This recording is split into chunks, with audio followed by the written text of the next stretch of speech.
Scotland के first minister Hamza Yusuf एक Pakistani origin और यूके के currently prime minister Rishi Sunak एक इंडियन ऑरिजिन, और ये दोनों मिलके यूके का डिवीज़न करने वाले हैं। और इसके लिए तो हमजा यूसुफ ने स्कॉटलैंड में एक रेफरेंडम यानी मास वोटिंग भी रखी है। चौंक गए? ये कोई फेक न्यूज़ नहीं है, ये एक रियल न्यूज़ है और इसको लेके सोशल मीडिया पे तो कई मीम्स भी ट्रेंड हो रहे हैं। तो चलिए इस न्यूज़ की गहराई में जाते हैं, तो समझते हैं आखिर माजरा क्या है।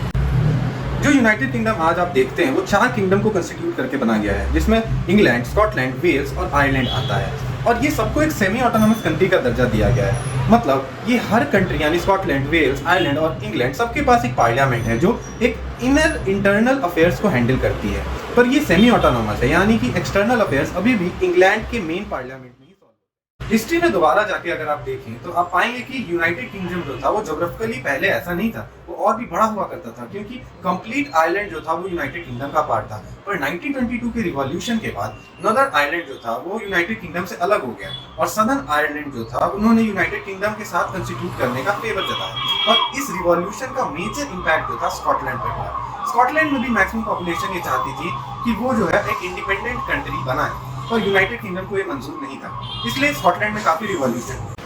ये रिवॉल्यूशन ने चिंगारी तब पकड़ी जब यूनाइटेड किंगडम ने यूरोपियन यूनियन से अलग होने की बात कही। इस डिसीजन से पहले यूनाइटेड किंगडम के चारों पार्ट्स में एक रेफरेंडम चलाया गया था जिसमें खास तौर पे स्कॉटलैंड के लोगों ने 62% वोटिंग किया कि वो यूरोपियन यूनियन से बाहर नहीं होना चाहता, क्योंकि उनके मैक्सिमम इंडस्ट्रीज और एग्रीकल्चर प्रोसेस जो थे वो यूरोपियन यूनियन के ट्रेडिंग बिजनेस पे चलते थे।